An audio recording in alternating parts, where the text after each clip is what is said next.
Sri Lanka navy team সমুদ্রে টহল দেওয়ার সময় এমন একটি জিনিস দেখতে পায় যেটা তাদের সকলকে হতবাক করে দেয়।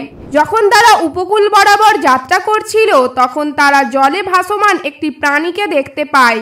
সমুদ্রের মাঝ বরাবর এত বড় একটা প্রাণী দেখে প্রথমবার তারা ভেবেছিল এটা হয়তো কোনো বিশাল সাইজের মাছ হবে, কিন্তু তারা বিন্দুমাত্র উপলব্ধি করতে পারেনি যে একটি মর্মান্তিক ঘটনা সমুদ্রের মাঝ বরাবর তাদের জন্য অপেক্ষা করছে। যেহেতু তারা দায়িত্বশীল নেভি কর্মকর্তা, তাই সমুদ্রে ঘটা যে কোনো আজব জিনিসকে তাদেরকে তদন্ত করে দেখতে হয়, কারণ আগামী দিনে হতেও পারে এটা একটা বড় ধরনের হুমকি।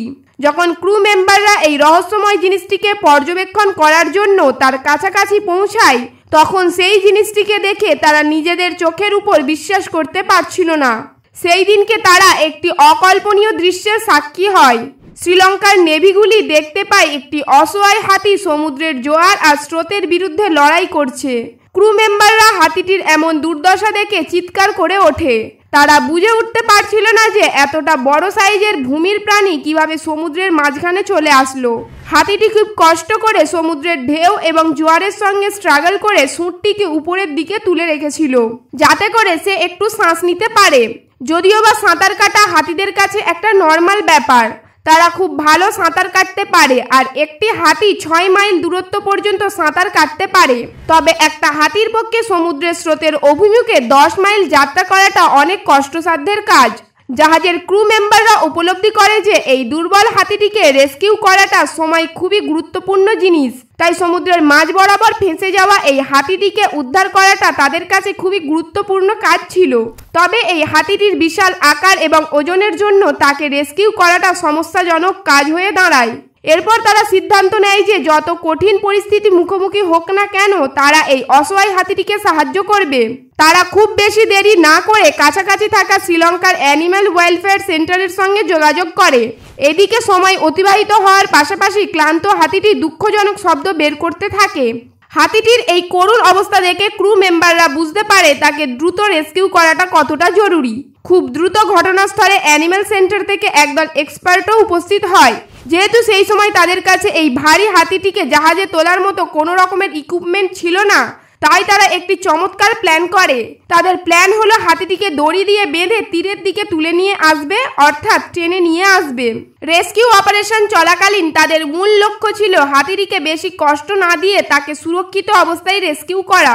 বিশেষজ্ঞদের নির্দেশে একদল ড্রাইভার দড়ি নিয়ে জলে নেমে পড়ে। তাদের কাজ হলো সতর্কতার সঙ্গে হাতিটির কাছে যাওয়া, যাতে করে খুব সহজে হাতিটিকে অগভীর জলে টেনে নিয়ে আসা যায়।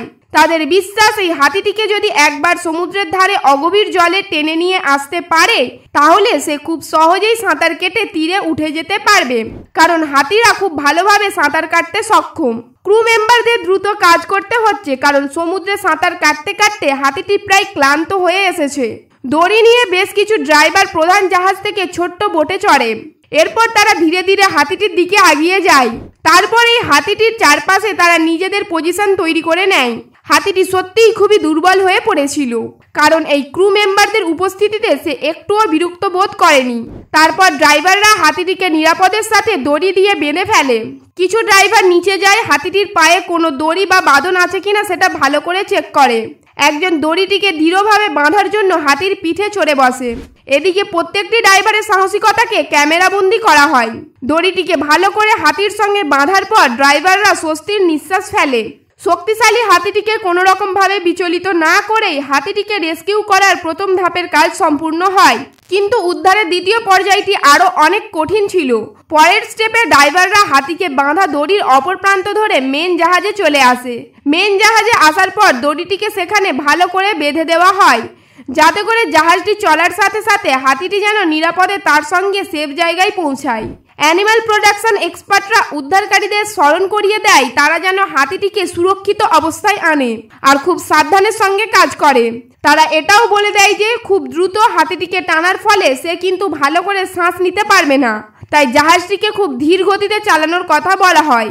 ধীরে ধীরে হাতিটির ঢেউ অতিক্রম করে গভীর থেকে অগভীর জলের দিকে এগিয়ে আসতে শুরু করে। বন্ধুরা, এটা কেবলমাত্র একটা সাধারণ উদ্ধারের অভিযান নয়, বরং এটা ছিল বেঁচে থাকার লড়াই। কিন্তু এরপর হঠাৎ করে ভয়ানক কিছু ঘটে যায়। হাতিটির বিশাল শরীর হঠাৎ করে জলের নিচে হারিয়ে যায়। ক্রু মেম্বাররা আতঙ্কিত হয়ে পড়ে। তারা বুঝে উঠতে পারছিল না যে কি এমন দুর্ঘটনা ঘটলো হাতিটির সঙ্গে। কোনো রকমের চিৎকার বা সাইন ছাড়াই হাতিটি ভ্যানিশ হয়ে গেল, আর জলের মধ্যে কোনো রক্তও দেখতে পাওয়া যায়নি। সুতরাং হাঙর কিংবা অর্কাস আরের মতো আক্রমণকারী শিকারী প্রাণীদের কোনো চিহ্ন নেই। কিছু ক্রু মেম্বার মনে করে হয়তো দড়ি থেকে হাতিটি বিচ্ছিন্ন হয়ে গিয়েছে। কিছু সময় তারা উপলব্ধি করে সাঁতার কাটার সময় হয়তো দড়িটি হাতিটির পায়ে জট বেঁধে গিয়েছে, আর তাই হয়তো সে ডুবে গিয়েছে। আর তারা এক মুহূর্ত দেরি না করে দ্রুত অ্যাকশন নেয়। তারা একটি ব্যাকআপ পরিকল্পনার সাহায্য নেয়। ড্রাইভাররা একটি রেস্কিউ বোটে চড়ে সেই স্থানে উপস্থিত হয় যেখানে হাতিটি ভ্যানিশ হয়ে গিয়েছিল। এই সময় তারা সঙ্গে করে লাইফ প্রিজার্ভার নিয়ে যায়। তারা হাতিটিকে দড়ির মধ্যে আটকে যেতে দেখে একটু স্বস্তির নিঃশ্বাস ফেলে। ড্রাইভাররা জলে নেমে দেখে হাতিটি সারফেস থেকে খুব একটা নিচে নেই। তার পা দড়িতে আটকে থাকার কারণে সে সাঁতার কাটতে পারছিল না। তারা দেরি না করে লাইফ প্রিজার্ভার এটিকে হাতির পায়ের সঙ্গে অ্যাটাচ করে দেয়, যাতে করে সে ভালোভাবে সাপোর্ট পেয়ে ভেসে থাকতে পারে। হাতির সাঁতারের লড়াই, লাইফ প্রিজার্ভারের সাপোর্ট আর ডুবুরিদের সম্মিলিত সহায়তার প্রচেষ্টায় তারা হাতিটিকে উপরের দিকে তুলতে সক্ষম হয়।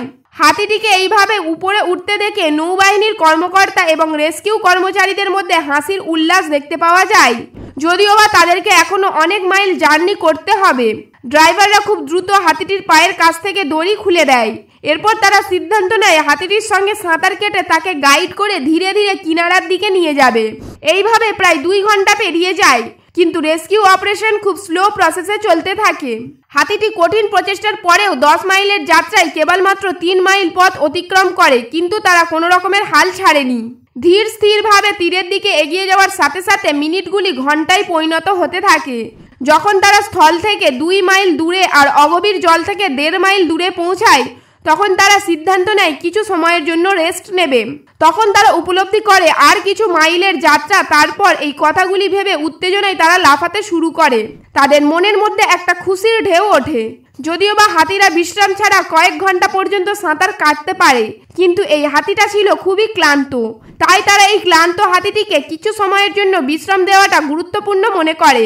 তারা আশা করে কিছু সময় হাতিটিকে বিশ্রাম দিলে সে আবারও তার শক্তি ফিরে পাবে, যার ফলে তার গন্তব্যস্থলের দিকে খুব সহজে এগিয়ে যেতে পারবে। এরপর ড্রাইভাররা হাতিটির পায়ে আটাচ করা লাইফ প্রিজার্ভারটিকে খুলে দেয়, কারণ তারা তীরের অনেক কাছাকাছি চলে এসেছে। কিছু সময় হাতিটিকে বিশ্রাম দেওয়ার পর তারা পুনরায় হাতিটিকে টানতে শুরু করে। এই মুহূর্তে উপকূলবর্তী অঞ্চল তাদের চোখের সামনে। তারা আর বেশি দূরে নেই। কঠিন থেকে কঠিন পরিস্থিতির মোকাবেলা করে তারা হাতিটিকে উপকূলে নিয়ে আসার বিজয় যাত্রার খুবই কাছাকাছি চলে আসে। যাত্রার এই চূড়ান্ত পর্যায়ে হাতিটিও তার সমস্ত শক্তি আর সাহস দিয়ে দৃঢ় সংকল্পের সঙ্গে সাঁতার কেটে চলেছে। অ্যানিমাল প্রোডাকশন এক্সপার্টরা জানায় যে হাতিটা ভূমিতে পৌঁছানোর পর ঠিকভাবে হাঁটতে পারবে না, কারণ ওই সময় সে খুবই দুর্বল, যার ফলে হাতিটির মেডিকেল কেয়ারের জন্য ইমিডিয়েট একটি মেডিকেল টিমকে অ্যারেঞ্জ করতে বলা হয়। প্রায় 12 ঘন্টা ধরে এই এশিয়ান হাতিটিকে রেস্কিউ করার জন্য অপারেশন চলতে থাকে। ফাইনালি তারা উপকূলের অগভীর অঞ্চলে এসে পৌঁছায়। এখানে এসে হাতিটি তার পাকে মাটিতে স্পর্শ করতে পারে, কিন্তু হাতিটি অত্যন্ত ক্লান্ত হওয়ার কারণে সাঁতার কাটার পরিবর্তে কেবলমাত্র ভেসে থাকে। তার চোখ মুখে ক্লান্তির ছাপ স্পষ্টভাবে বোঝা যাচ্ছিল। এটা শুধুমাত্র একটা সাধারণ রেস্কিউ অপারেশন ছিল না, এটা ছিল ওই হাতিটির জন্য জীবনের একটি যুদ্ধ। উপকূলের কাছে পৌঁছানোর পর হাতিটা অত্যন্ত ক্লান্তিতে কনফিউশন হয়ে ঘুরতে শুরু করে। উদ্ধারকারীরা জোরে জোরে শব্দ করে হাতিটিকে উৎসাহ করতে থাকে। হাতিটি তাদের ডাক শুনে তার গায়ে যতটুকু শক্তি বেঁচে ছিল সেই শক্তি দিয়ে উপরের দিকে উঠে যায়। অবশেষে হাতিটিকে নিরাপদে ভূমিতে উঠে আসতে দেখে নাবিকদের চোখে খুশির জলে ভরে যায়। হাতিটি এখন সাঁতার থামিয়ে দিয়েছে আর সে ধীরে ধীরে তীরের অভিমুখে হেঁটে চলছে। অন্যদিকে সমুদ্রের তীরে অসংখ্য ব্যক্তি তাকে ওয়েলকাম জানানোর জন্য দাঁড়িয়ে রয়েছে। হাতিটি ভূমিতে পৌঁছানোর পর পশু চিকিৎসক দল তার ভালো করে পরীক্ষা করে আর তার কোনো সমস্যা হচ্ছে কিনা সেটাও লক্ষ্য রাখে। সৌভাগ্যবশত হাতিটির কোনো গুরুতর আঘাত ছিল না, সে ছিল খুবই দুর্বল। হাতিটির শক্তি ফিরিয়ে নিয়ে আসার জন্য তারা তাকে বেশ কিছু পুষ্টিকর খাবারও খেতে দেয়। বেশ কয়েক ঘন্টা বিশ্রাম নেওয়ার পর আবারও হাতিটি তার পূর্ণাঙ্গ অবস্থায় ফিরে আসে। এরপর সে একটা উচ্চ গর্জন দিয়ে ওঠে। তাকে দেখে একটা সেকেন্ডের জন্য মনে হবে সে হয়তো উদ্ধারকারী দলকে ধন্যবাদ জানাচ্ছে। বন্ধুরা, আমাদের আজকের এপিসোড এখান পর্যন্ত। এই তথ্যপূর্ণ ভিডিওটি যদি আপনাদের ভালো লেগে থাকে তাহলে লাইক দিয়ে সকলের সঙ্গে শেয়ার করে দেবেন। আপনাদের মধ্যে যদি কেউ নতুন দর্শক হয়ে থাকেন তাহলে সাবস্ক্রাইব করে আমাদের পাশে থাকবেন।